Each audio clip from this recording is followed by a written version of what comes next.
Hello hello hello प्यारे बच्चों, क्या हाल चाल। आई होप आप सभी बहुत अच्छे होंगे, मस्त होंगे और तैयारी भी आपकी बहुत बेहतरीन चल रही होगी। लेकिन कहीं ना कहीं दिमाग में ये आ रहा होगा कि अब एक स्ट्रेटजी के साथ पढ़ना बहुत ज्यादा जरूरी है, क्योंकि जिन्होंने वायु 1.0 बैच लिया था उनका तो बहुत पहले ही सिलेबस कंप्लीट हो चुका है। अब उनका भाई रिवीजन चल रहा है, लेकिन 2.0 वाले बच्चों का भी अब सिलेबस खत्म होने पे आ रहा है। यानी महज अगर आप देखेंगे 1 महीने के अंतर्गत उनका जो है सिलेबस खत्म ही हो जाएगा। क्लियर है। लेकिन यहां पर आपको बात यह देखनी होगी, क्या हम स्ट्रेटजी बना सकते हैं, 25 में 25 नंबर ला सकते हैं फिजिक्स में। तो पहले ये थोड़ा सा नामुमकिन टाइप का हुआ करता था, क्योंकि पेपर का लेवल कुछ अलग लेवल का आया करता था। लेकिन वहीं अगर हम जब से देख रहे हैं कि ईडीसीआईएल ने जो पेपर जिस हिसाब का बनाया है, और आपने इस बार ऑफिशियल आंसर की के हिसाब से क्वेश्चन भी देखे होंगे, नहीं देखें तो आप जाके जरूर देखिएगा, तो आप देखेंगे कि आप 25 में से 25 क्वेश्चन 100% बना सकते हैं। लेकिन कहीं ना कहीं हमारे दिमाग में हमारा सिलेक्शन प्रायोरिटी पे रहता है, ना कि 25 में 25 नंबर प्रायोरिटी पे रहते हैं, पहली बात। लेकिन फिर भी अगर आप फिजिक्स में 20 प्लस स्कोर करना चाहते हैं, तो प्रॉपर एक स्ट्रेटजी के साथ अगर आप पढ़ाई करोगे, तो ये आपको बिल्कुल रैंक के रूप में आपका नाम आपको मेरिट लिस्ट में दिखाने वाला है, अगर आप इसमें 20 से ज्यादा नंबर लेके आते हैं।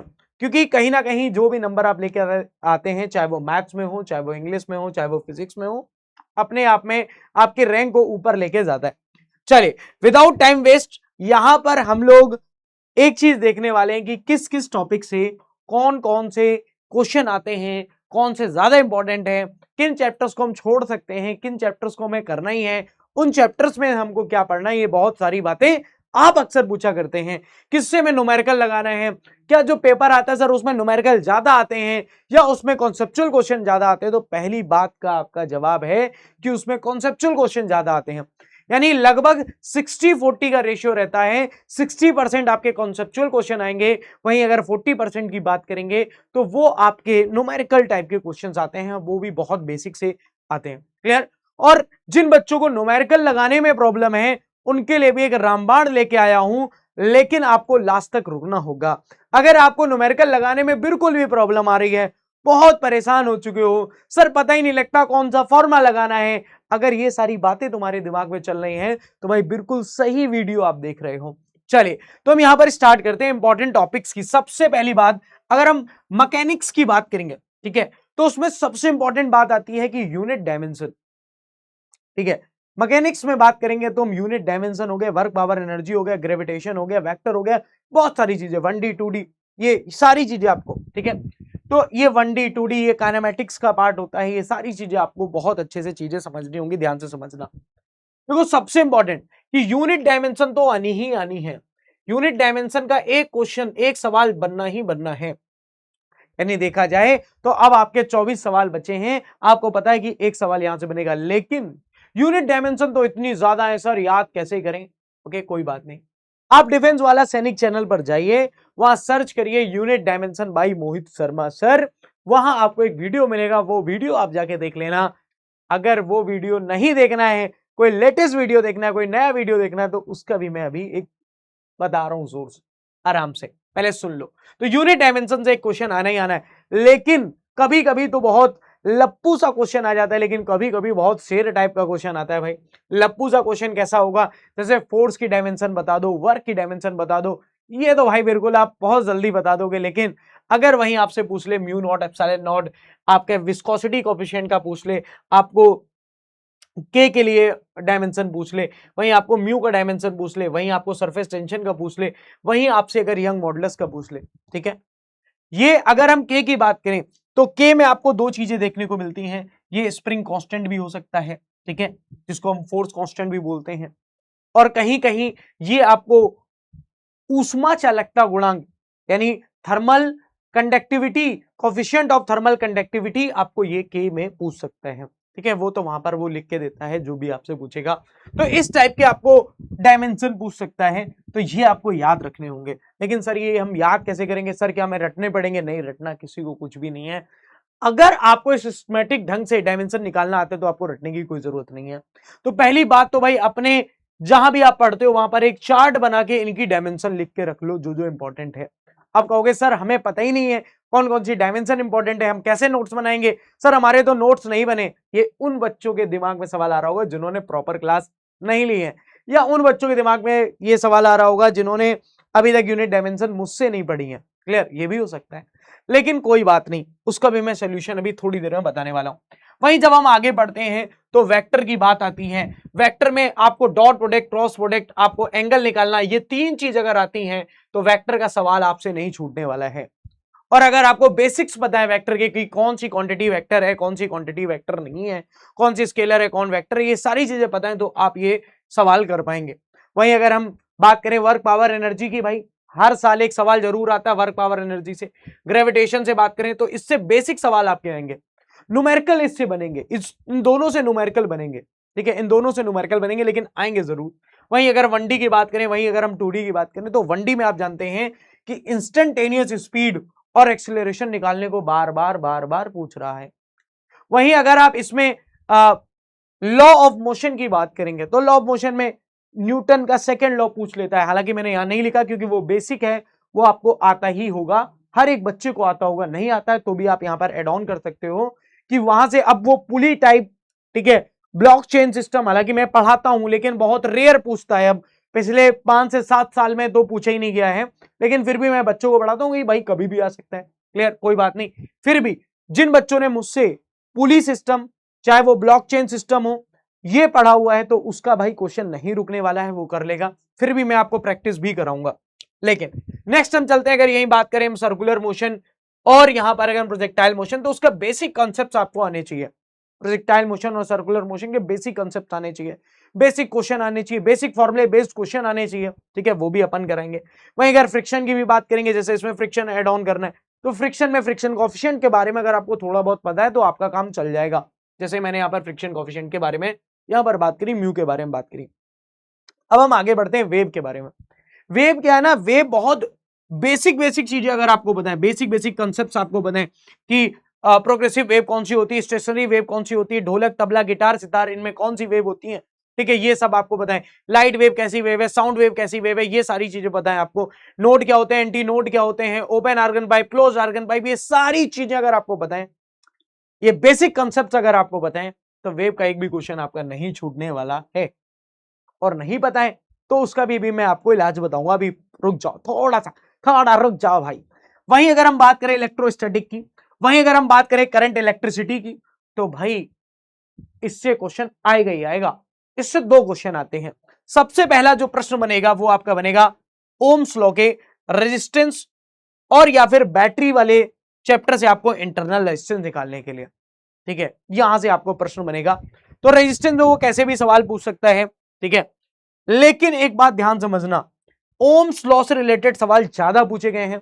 वहीं अगर हम कूलॉम्स लॉ से रिलेटेड सवाल की बात करें, वो भी आपके एग्जाम में आए हैं, जिसमें इलेक्ट्रिक फील्ड भी आपको पूछा जा चुका है, पोटेंशियल डिफरेंस निकालने को भी आपसे बोला जा चुका है। बहुत सारे सवाल इससे बनते हैं, ठीक है, सर्किट वाले, वो भी मैंने कराए हैं, जो कि ओम्स लॉ, रेजिस्टेंस निकालना, ये सारी चीजें आपको मैंने बताई। इवन बीट स्टोन ब्रिज से भी एक सवाल आया है पिछले 9 साल में, लेकिन इतना इंपॉर्टेंट नहीं है इसलिए मैंने यहां लिखा नहीं है। तो मेरी इस वीडियो का बताने का मतलब यह भी है कि देखो, चीजें, हर चीज इंपॉर्टेंट है, लेकिन वो चीजें जिनको पढ़कर आप 20+ नंबर ला सकते हो, यानी 20 क्वेश्चन तो आपके हो जाएंगे, वो यहां पर हैं भाई। फिर उसके बाद हम यहां पर चलते हैं, हीट में चलते हैं। तो जैसे ही हम भाई हीट में गए, तो सबसे पहले हीट का बेसिक जिसमें आप टेम्परेचर के बारे में जानते हैं, जिसमें आप डिग्री सेल्सियस, फ़ारेनहाइट और केल्विन के बारे में जानते हैं, जिसको हम थर्मोमेट्री कहते हैं। और सबसे इंपॉर्टेंट इसमें होता है एब्सोल्यूट टेम्परेचर। कौन सा टेम्परेचर किसके बराबर होता है, डिग्री सेल्सियस में, फ़ारेनहाइट में किस टेम्परेचर पर बराबर होंगे, ये सारी बातें भी आपको पता होना बहुत ज्यादा जरूरी है। वहीं अगर हम आगे बढ़ेंगे, ट्रांसमिशन ऑफ हीट, भाई भर भर के सवाल आता है। व्हाइट शर्ट हम क्यों पहनते हैं, ब्लैक शर्ट हम क्यों पहनते हैं, जो जिस खाने में बर्तन बनाते हैं वो खुरदुरा क्यों होता है, ये ना बहुत बेसिक चीजें हैं। अक्सर एग्जामिनर पूछता है खाना बनाने वाले बर्तनों में क्या खासियत होती है, सारे सवाल आपसे अक्सर पूछता रहता है, ठीक है। वहीं अगर हम यहां पर बात करें ट्रांसमिशन ऑफ हीट में, आपसे पूछेगा कन्वेक्शन क्या है, रेडिएशन क्या है, रेडिएशन में मतलब क्या अलग है जो कन्वेक्शन में नहीं है, अगर जहां पर एटमॉस्फेयर नहीं है वहां पर हम रेडिएशन करेंगे, कन्वेक्शन करेंगे, बहुत सारे ऐसे सवाल आपको मैं कराता हूं और भाई इसमें पूछे जाते हैं। वही अगर हम बात करें थर्मोडायनेमिक्स की, तो कार्नोट इंजन भाई भर भर के पूछेगा। थर्मोडायनेमिक्स का मतलब ही होता है, डायनेमिक्स का मतलब चलना, थर्मो मतलब हीट, यानी हीट का जहां पर हम थोड़ा सा चलना फिरना देखते हैं, उसके बारे में स्टडी करते हैं। कई सारे प्रोसेसेस होते हैं, आइसोथर्मल, एडियाबैटिक और आइसोबारिक, आइसोगोरिक, बहुत सारी ऐसी चीजें आपको पढ़ने को मिलती हैं। ठीक है, तो ये एडियाबैटिक, आइसोथर्मल जो ज्यादा इंपॉर्टेंट है, इनमें अक्सर कंपेयर भी करके पूछता रहता है, जैसे पीवी इक्वल्स टू कांस्टेंट और यहाँ पर पीवी की power gamma equals to constant. ये तो ये आपको पता है, ये एडियाबैटिक के लिए और ये आइसोथर्मल के लिए। ऐसी बहुत सारी चीजें, इवन इसमें ग्राफ पूछता है, इवन इसमें वर्क डन पूछता है, तो thermodynamics most most most important आपका यहाँ पर हो जाता है हीट के लिए। क्लियर है, तो ये बात समझ में आएगी। कार्नोट इंजन से सवाल भाई हर साल आता है, हर साल आता है, हर साल एग्जाम में सवाल पूछा जाता है आपसे। वहीं अगर हम बात करें, अब हम चलते हैं मैग्नेट पे, क्योंकि इलेक्ट्रिक की बात हमने पीछे कर ली। अगर हम मैग्नेट की बात करें तो देखो भाई, मैग्नेटिज्म, सबसे पहली बात कि अगर किसी वायर में करंट फ्लो हो रहा है तो उसके अराउंड एक मैग्नेटिक फील्ड आता है। तो यहां से भाई सवाल बहुत ज्यादा पूछे जाते हैं, जिसमें बायो-सेवर्ट लॉ हो गया, उसी तार को हमने एक लूप बना दिया, कॉइल बना दी, ठीक है, उसी को हमने एक लॉन्ग स्ट्रेट वायर है, उसकी वजह से मैग्नेटिक फील्ड। तो अक्सर ये सवाल एग्जाम में पूछे जाते हैं, बार मैग्नेट के बारे में, उससे मैग्नेटिक फील्ड कैसे बनता है, ठीक है, मैग्नेटिक फोर्स लाइन क्या होती है, कैसी होती है, नेचर क्या होता है, बहुत सारी चीजें होती है। तो इनके बेसिक बेसिक समझ आपको होनी चाहिए। वहीं अगर हम अर्थ मैग्नेटिज्म की बात करें, जिसमें आपको पता होना चाहिए कि अर्थ मैग्नेटिज्म में जो आपका डिप एंगल होता है, नति कोण, इससे बहुत सवाल पूछे जाते हैं, अक्सर एग्जाम में क्वेश्चन बनते। वहीं उसके आगे बढ़ेंगे तो अल्टरनेटिव करंट भाई, प्रत्यावर्ती धारा, मोस्ट मोस्ट मोस्ट इंपॉर्टेंट।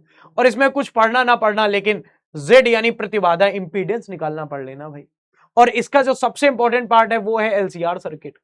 इसका जो सबसे इंपॉर्टेंट पार्ट है वो एलसीआर सर्किट में जेड निकालना है, एग्जामिनर भर भर के पूछता है। वहीं अगर हम ऑप्टिक्स की बात करेंगे तो ऑप्टिक्स में रिफ्लेक्शन रिफ्रैक्शन का बेसिक आपको आना चाहिए। ठीक है, स्नेल लॉ के बारे में आपको आना चाहिए। मैं तो मतलब इतना ज्यादा एक्साइटेड हो चुका हूं कि स्नेल को मैं स्नॉल बोल रहा हूं। ठीक है, तो स्नेल लॉ के बारे में आपको बेसिक बेसिक पता होना चाहिए। रिफ्लेक्शन लॉ के बारे में आपको बेसिक पता होना चाहिए कि नॉर्मल से चाहे इंसिडेंट रे हो चाहे आपकी रिफ्लेक्टेड रे हो, दोनों सेम एंगल बनाती हैं। वहीं अगर 90 डिग्री पे डालते हैं तो कितना एंगल बनाती है। तो ऐसे ना बेसिक से सवाल बहुत ज्यादा पूछे जाते हैं आपसे। वहीं अगर हम बात करें मिरर की, वहीं अगर हम बात करें लेंस की, तो मिरर में आपको कॉनकेव मिरर, कॉन्वेक्स मिरर, किसमें कौन सी इमेज बनती है, कहां पर रखेंगे तो इमेज कैसी बनेगी, ये सारी बातें। ठीक है, जैसे अब वो क्या है ना, कंफ्यूज करता है आपको। 4 ऑप्शन देगा, एक एग्जांपल के तौर पे मैंने आपसे पूछा कि वो पूछेगा वर्चुअल, इरेक्ट और इनलार्ज साइज की, वर्चुअल, इरेक्ट और इनलार्ज साइज की कहां पर इमेज बनेगी या किसमें इमेज बनेगी। तो आपसे पूछ लिया, बताओ सभी लोग एक बार कमेंट करना। कमेंट कर लिया, सोच लिया, चलो मैं आंसर बता देता हूं। जैसे कॉनकेव मिरर में बनेगी और कॉन्वेक्स लेंस में बनेगी। तो ये सारी बातें ना मैं आपके दिमाग में चीजों को बहुत अच्छे से भर चुका हूं, और जिनके नहीं भरी है अभी भी बताऊंगा कैसे भरने वाली हैं। फिर वहीं अगर हम बात करें टोटल इंटरनल रिफ्लेक्शन की, वहीं बात करेंगे इंटरफेरेंस की। तो ये वो इंपॉर्टेंट टॉपिक्स हैं जो आपके एग्जाम में पूछे जा रहे हैं। आई इफेक्ट से सवाल बन रहा है। मॉडर्न फिजिक्स में बात करें भाई, रेडियो एक्टिविटी, डीके कांस्टेंट, ये निकालना हर साल पूछा जा रहा है। फिर वहीं बात करें dual nature of light, basic आपको आना चाहिए। सेमीकंडक्टर लॉजिक गेट, बेसिक आपको आना चाहिए। यहां से 2 सवाल ही बनेंगे आपके। यानी अगर आप पूरे मॉडर्न फिजिक्स को छोड़ देते हैं, पहली बात तो छोड़ना नहीं है क्योंकि फ्री के सवाल बटेंगे, फ्री के यहाँ पर आपको नंबर मिलने वाले, बहुत बेसिक बेसिक चीजें यार ये। सेमीकंडक्टर में पी टाइप एन टाइप क्या होते हैं, ठीक है, बहुत सारी बेसिक बेसिक चीजें। डोपिंग क्या होती है, बहुत बेसिक बेसिक सी चीजें आपको यहाँ पर पूछी जाती हैं। तो अगर इतनी चीजें आप कंप्लीट कर लेते हैं तो आपका भाई ये मान के चलो कि 25 आउट ऑफ 25 आपके आने वाले हैं। लेकिन फिर सर ये आएंगे कैसे? सर हमने तो पूरा सिलेबस पढ़ रखा है, क्या हमारे आ जाएंगे? नहीं आएंगे। पूरा सिलेबस पढ़ने से नहीं आते हैं, तो रेगुलर पढ़ने से आते हैं, रेगुलर पढ़ने से आते हैं। पहली बात, अब जिन बच्चों ने पढ़ लिया है, बैच ले रखा था वायु 2.0, वायु 1.0 दी बेस्ट है। जितनी चीजें बताई हैं सारे बच्चे अपने दिमाग में कनेक्ट कर पा रहे होंगे। और जिन्होंने नहीं लिया कोई बात नहीं है, आपने कहीं तो बैच लिया होगा, आपने कहीं से तो पढ़ाई करी होगी, आपने कोई बुक तो पढ़ी होगी, आप 11th 12th में तो पढ़े होंगे। जी सर इतनी चीजें सर कर चुके हैं हम। ओके, आपके नोट्स बने होंगे सर थोड़े से, कोई बात नहीं, नहीं बने तो नई कॉपी खरीद सकते हो। हाँ सर ये कर सकते हैं, ठीक है, बस इतना। आपको ना एक ये तेजस नाम आपको दिख रहा है, यस तेजस, ऐसे बहुत से बच्चे हैं जिन्होंने लास्ट अटेम्प्ट में सिर्फ तेजस को फॉलो करके उन्हें एग्जाम क्वालिफाई किया। रैंक नहीं लग पाई उनकी, कोई बात नहीं, लेकिन उन्होंने फाइनली एग्जाम क्वालिफाई किया है, उन्होंने वर्दी पहनी है, ठीक है, अपने आप को वर्दी में देखा है सिर्फ एक सिंगल बैच की वजह से, तेजस की वजह से। क्यों? इसकी खासियत क्या है मैं ये बताता हूं आपको। ये ना थोड़ा सा कंबाइंड बैच होता है, इसमें टीचर को फ्री हैंड देते हैं कि आप कुछ भी पढ़ाओ। जैसे मैं क्या कॉन्सेप्चुअल भी डालूंगा, क्वेश्चन भी डालूंगा। 3 घंटे की पूरी क्लास में 1 घंटा आपको कॉन्सेप्ट पढ़ाऊंगा, 2 घंटा आपको क्वेश्चन कराऊंगा। अब जब मैं आपको कॉन्सेप्ट पढ़ा रहा हूंगा तो एक साथ 1 घंटा कॉन्सेप्ट नहीं पढ़ाऊंगा। जैसे मान लो मेरी जो क्लास है उसमें 3 से 4 टॉपिक हैं, तो हमने क्या करा 15 मिनट के या 20 मिनट के 3 से 4 बार में आपको पहले कॉन्सेप्ट करा दिए, फिर उसी के साथ हमने 10 15 क्वेश्चन आपको करा दिए और उसकी कंबाइंड पीडीएफ आपको टेलीग्राम पे दे दी या हमारे ऐप पे आपको दे दी। क्लियर है? तो वहां से आपके जितने भी डाउट हैं वो क्लियर होते जाएंगे। तो अगर सिर्फ आप उतना ही नोट्स बना लेंगे तो भाई आपके लिए तो ये दी बेस्ट हो गया। अब वो बच्चे जिन्होंने 1.0 2.0 बैच ले रखा था वो क्या करेंगे? उनके पास जो नोट्स हैं वो डेली 1 घंटा रिवीजन करेंगे, और डेली 1 घंटा जब रिवीजन करेंगे तो किसका रिवीजन करेंगे? वो यूनिट वाइज रिवीजन करेंगे।